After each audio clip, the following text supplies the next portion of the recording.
ഈ ഫാക്കൽറ്റിയെ കുറിച്ച് ധാരാളം ബോഡി ഷേമിങ്ങിനെ കുറിച്ചും അതുകൂടാതെ ജാതീയമായ അധിക്ഷേപങ്ങളെ കുറിച്ചും ഒക്കെ ഉള്ള കംപ്ലൈന്റുകൾ ഉയർന്നു വന്നിട്ടുണ്ട്. അപ്പൊ ഇതിന്റെ പശ്ചാത്തലത്തിൽ എങ്ങനെയാണ് നമ്മൾ ഇതിനെ അഡ്രസ് ചെയ്യുക, ഈ പ്രശ്നത്തെ അഡ്രസ് ചെയ്യുക എന്നുള്ളതാണ് വളരെ പ്രധാനപ്പെട്ട ഒരു വിഷയം എന്നാണ് തോന്നുന്നത്. എങ്ങനെയാണ് ഒരു ഇൻസ്റ്റിറ്റ്യൂഷനിൽ ഒരു കുട്ടിക്ക് പെട്ടെന്ന് ഇങ്ങനെയുള്ള സ്റ്റെപ്പുകൾ തോന്നുമ്പോൾ, അല്ലെങ്കിൽ ഇത്തരം അബറ്റ്മെന്റ് നടക്കുമ്പോൾ, അല്ലെങ്കിൽ അവരെ അതിന് പ്രേരിപ്പിക്കുമ്പോൾ, ഒന്നുകിൽ ആ പ്രേരിപ്പിക്കുന്നത് തടയണം. അത് ഫാക്കൽറ്റിയുടെ ഭാഗത്തുനിന്ന് ഉണ്ടാവേണ്ടതാണ്, മാനേജ്മെന്റിന്റെ ഭാഗത്തുനിന്ന് ഉണ്ടാവേണ്ടതാണ്. അതല്ലെങ്കിൽ ഈ കുട്ടിക്ക് ഇങ്ങനെ ഒരു തോന്നൽ ഉണ്ടാവുമ്പോൾ ഉടനെ തന്നെ വിളിച്ചു പറയാൻ എന്തെങ്കിലും ഒരു സംവിധാനം വേണം.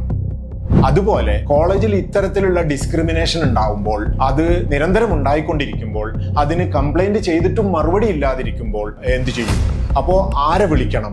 ഇത് മാനേജ്മെന്റിൽ നിന്നും കടന്ന്, മാനേജ്മെന്റിൽ നിന്നും ഇവർക്ക് നീതി പ്രതീക്ഷിക്കാൻ കഴിയുന്നില്ലെങ്കിൽ പുറത്ത് കംപ്ലൈന്റ് ചെയ്യാനുള്ള സംവിധാനം വളരെ നല്ല രീതിയിൽ ഉണ്ടാവേണ്ടതാണ് എന്നാണ് തോന്നുന്നത്. ഏപ്രിൽ 10 നടന്ന കൊലപാതകം, ഇൻസ്റ്റിറ്റ്യൂഷണൽ മർഡർ എന്ന് നമുക്ക് വിളിക്കാവുന്ന രീതിയിലുള്ള ഈ കൊലപാതകം നടന്നത് നിതിൻ രാജ് എന്ന വിദ്യാർത്ഥി ബിൽഡിങ്ങിൽ നിന്ന് താഴെ വീണതായിട്ടും അതിൻ്റെ അന്വേഷണങ്ങളും പോലീസ് കാര്യങ്ങളുമായിട്ട് അത് മുന്നോട്ട് നീങ്ങുകയാണ്. ഇതിൽ ഇങ്ങനെയൊരു ഇഷ്യൂ പൊങ്ങി വരുമ്പോൾ ഇൻസ്റ്റിറ്റ്യൂഷനുമായിട്ട് ബന്ധപ്പെട്ട്, അല്ലെങ്കിൽ ഫാക്കൽറ്റിയും വിദ്യാർത്ഥികളുമായിട്ട് ബന്ധപ്പെട്ടിട്ടുള്ള ചർച്ചകൾ മുമ്പിൽ വരുമ്പോൾ അതിനെക്കുറിച്ച് പറയാതിരിക്കാൻ സാധ്യമല്ല. കാരണം ഡെന്റൽ കോളേജുകൾ പോലെയുള്ള, മെഡിക്കൽ കോളേജ് പോലെയുള്ള സ്ഥലങ്ങളിൽ ഇന്റേണൽ മാർക്സിന്റെ ഇഷ്യൂ പൊങ്ങി വന്നിട്ടുണ്ട്. ഫാക്കൽറ്റിയും കുട്ടികളും തമ്മിലുള്ള പരീക്ഷയും ഓറൽ എക്സാമുമായിട്ടുള്ള പ്രശ്നങ്ങൾ പൊങ്ങി വന്നിട്ടുണ്ട്.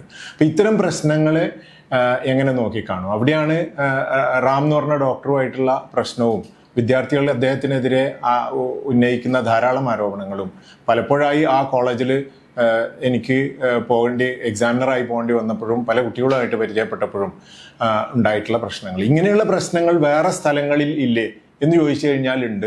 പക്ഷേ ഇപ്പോൾ ഈ വിഷയമാണല്ലോ ചർച്ച ചെയ്യുന്നത്. അപ്പോൾ ആ ചർച്ചയിൽ നമ്മൾ പങ്കെടുത്തുകൊണ്ട് സംസാരിക്കുമ്പോൾ, അല്ലെങ്കിൽ ഇതിനെക്കുറിച്ച് സംസാരിക്കുമ്പോൾ, ഈ ഫാക്കൽറ്റിയെ കുറിച്ച് ധാരാളം ബോഡി ഷേമിങ്ങിനെ കുറിച്ചും അതുകൂടാതെ ജാതീയമായ അധിക്ഷേപങ്ങളെക്കുറിച്ചും ഒക്കെ ഉള്ള കംപ്ലൈന്റുകൾ ഉയർന്നു വന്നിട്ടുണ്ട്.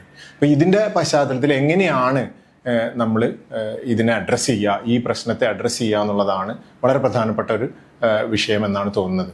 കാരണം ഈ മരണം നമുക്ക് ഇല്ലാതാക്കാൻ കഴിയുമായിരുന്നില്ലേ നേരത്തെ റിപ്പോർട്ട് ചെയ്താൽ എന്ന് വെച്ച് കഴിഞ്ഞാൽ, ഇത് സിസ്റ്റമിൽ തന്നെ തുടർച്ചയായി നടന്നുകൊണ്ടിരിക്കുന്ന ഒരു പ്രശ്നം നമുക്ക് തടയാനോ അല്ലെങ്കിൽ ഇത്തരം അത്യാഹിതങ്ങൾ തീർത്തും ഇല്ലാതാക്കുക എന്നൊക്കെയുള്ളത് നമുക്ക് സാധ്യമല്ല പലപ്പോഴും. എന്നിരുന്നാലും ഇങ്ങനെ ഒരു അത്യാഹിതം ഉണ്ടാകുമ്പോൾ ഇതിന് ചെക്സ് ആൻഡ് ബാലൻസസ് വെക്കുക. എങ്ങനെയാണ് ഒരു ഇൻസ്റ്റിറ്റ്യൂഷനിൽ ഒരു കുട്ടിക്ക് പെട്ടെന്ന് ഇങ്ങനെയുള്ള സ്റ്റെപ്പുകൾ തോന്നുമ്പോൾ, അല്ലെങ്കിൽ ഇത്തരം അബറ്റ്മെന്റ് നടക്കുമ്പോൾ, അല്ലെങ്കിൽ അവരെ അതിന് പ്രേരിപ്പിക്കുമ്പോൾ, ഒന്നുകിൽ ആ പ്രേരിപ്പിക്കുന്നത് തടയണം. അത് ഫാക്കൽറ്റിയുടെ ഭാഗത്തുനിന്ന് ഉണ്ടാവേണ്ടതാണ്, മാനേജ്മെന്റിന്റെ ഭാഗത്തുനിന്ന് ഉണ്ടാവേണ്ടതാണ്. അതല്ലെങ്കിൽ ഈ കുട്ടിക്ക് ഇങ്ങനെ ഒരു തോന്നൽ ഉണ്ടാവുമ്പോൾ ഉടനെ തന്നെ വിളിച്ചു പറയാൻ എന്തെങ്കിലും ഒരു സംവിധാനം വേണം. എന്നിട്ട് അവരുമായി ചർച്ചയ്ക്ക് പോകണം. ഈ രണ്ടും നിലവിൽ നടക്കുന്നില്ല എന്നുള്ളതാണ് തിക്തമായ സത്യം. അതായത് ഫാക്കൽറ്റിക്ക് ഒരു ട്രെയിനിങ്ങോ, MDS കഴിഞ്ഞു കഴിഞ്ഞാൽ, BDS കഴിഞ്ഞു, MDS കഴിഞ്ഞു, നേരെ കോളേജുകളിൽ ഇന്റർവ്യൂ അറ്റൻഡ് ചെയ്ത് ജോയിൻ ചെയ്യണം.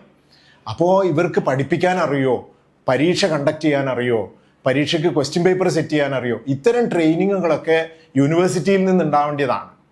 ഇതിനെക്കുറിച്ചുള്ള യാതൊരുവിധ റെഗുലേഷൻസും നടക്കുന്നില്ല. ഇത് നടക്കാതിരിക്കുമ്പോൾ ഫാക്കൽറ്റിയുടെ ഭാഗത്തു നിന്നുള്ള ഒരു പ്രശ്നം.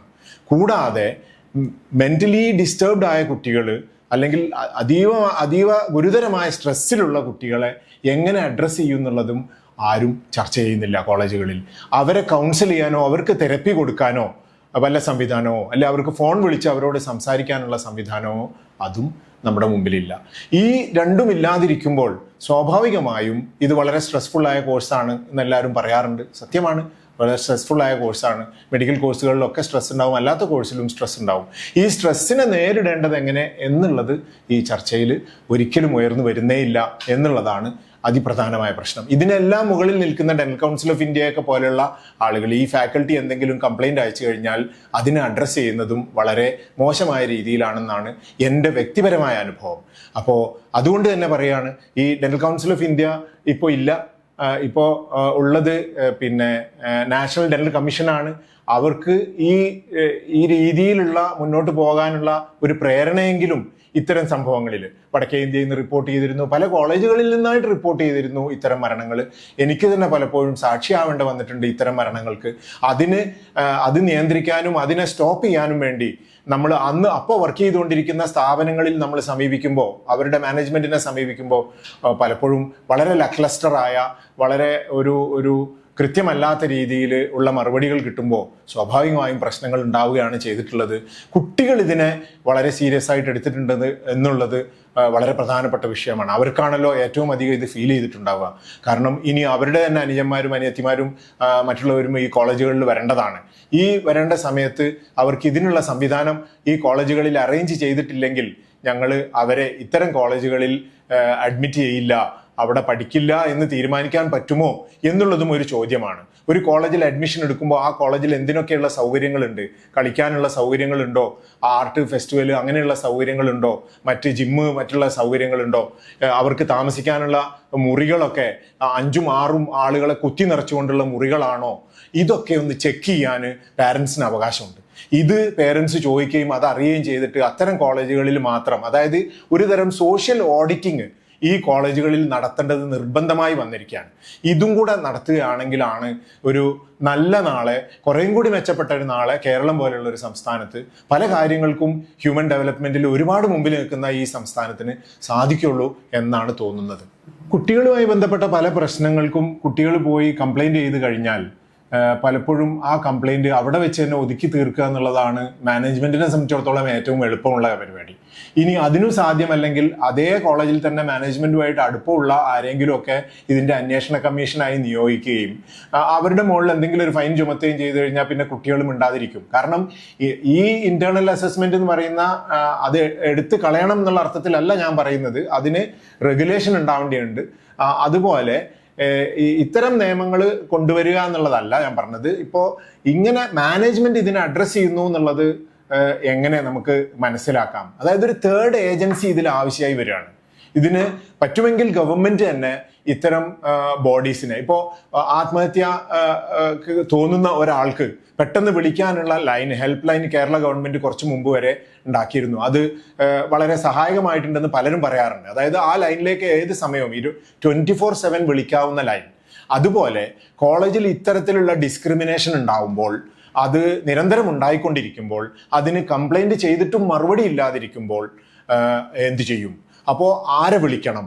ഇത് മാനേജ്മെന്റിൽ നിന്നും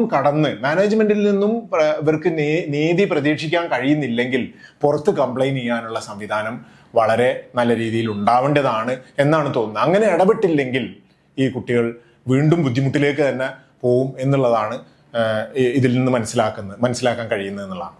അതുകൂടാതെ ഇനി ഫാക്കൽറ്റിയുടെ കാര്യം പറയുകയാണെങ്കിൽ, ഇപ്പോൾ പുതുതായി ജോയിൻ ചെയ്യുന്ന, ഇപ്പോൾ MDS തന്നെ കഴിഞ്ഞിട്ട്, അതായത് 4.5 വർഷം BDS, 1 വർഷം ഹൗസ് സർജൻസി, 5.5 വർഷം കഴിഞ്ഞ് 3 വർഷം MDS, ചിലപ്പോൾ അതിനു വേണ്ടിയുള്ള റിപ്പീറ്റ് പ്രിപ്പറേഷൻ, ആ കാര്യങ്ങൾ അണ്ടർ ഗ്രാജുവേറ്റിനുള്ള പ്രിപ്പറേഷനും റിപ്പീറ്റും ഇതൊക്കെ കൂടെ കഴിയുമ്പോഴേക്ക് 8-9 കൊല്ലം കഴിഞ്ഞിട്ട് ഇവർ ആ കോളേജിൽ കയറി പാസ് ഔട്ട് ആവുമ്പോൾ 18,000 രൂപക്കും 19,000 രൂപക്കും ശമ്പളം സാലറി തരാം എന്നൊരു കോളേജ് പറയുകയാണെങ്കിൽ, ഒരു മാനേജ്മെന്റ് പറയുകയാണെങ്കിൽ, ആ സ്ട്രെസ് ഇവരുടെ ഉള്ളിൽ അപ്പം തന്നെയുണ്ട്, പഠിക്കുമ്പോൾ തന്നെയുണ്ട്. പഠിച്ചു കഴിഞ്ഞാൽ ഇവരെ എവിടെ കൊണ്ടുവെക്കും? എവിടെ വർക്ക് ചെയ്യും? വർക്ക് ചെയ്താൽ എന്ത് സാലറി ഇവർക്ക് കിട്ടും? ഇത് ഫിനാൻഷ്യലി റിവാർഡിങ് ആണോ? അല്ലെങ്കിൽ സ്വാഭാവികമായി ഉണ്ടാകുന്ന സ്ട്രെസ് തന്നെയാണല്ലോ. ഒരു മനുഷ്യൻ ജോലി ചെയ്യുന്നത് മാസാവസാനം സാലറി കിട്ടാനാണല്ലോ. അപ്പോൾ അതില്ലാതെ എങ്ങനെ ഇത് നടക്കും എന്നുള്ളതും, അതായത് മാസ്റ്റേഴ്സ് കഴിഞ്ഞിട്ട് വർക്ക് ചെയ്യുമ്പോൾ അതേ സ്ഥലത്ത് വർക്ക് ചെയ്യുന്ന നഴ്സിംഗ് അസിസ്റ്റന്റിന് ചിലപ്പോൾ ഇവരെക്കാൾ സാലറി ഉണ്ടാവും. ആ സമരമാണല്ലോ ഈ അടുത്ത് കഴിഞ്ഞത്. അപ്പോൾ അവർ 40 ചോദിക്കുന്നുണ്ട്, നല്ലതാണ്. പക്ഷേ ഇവിടെ ഇവർക്ക് കിട്ടുന്നത് 20 ആണെങ്കിൽ PG കഴിഞ്ഞവർക്ക് ചിലപ്പോൾ എത്രമാത്രം അപകടകരമായ ഒരു സിറ്റുവേഷനിലാണ് നമ്മൾ നിൽക്കുന്നത് എന്നുള്ളത് നമ്മൾ മനസ്സിലാക്കേണ്ടതാണെന്ന് തോന്നുന്നു.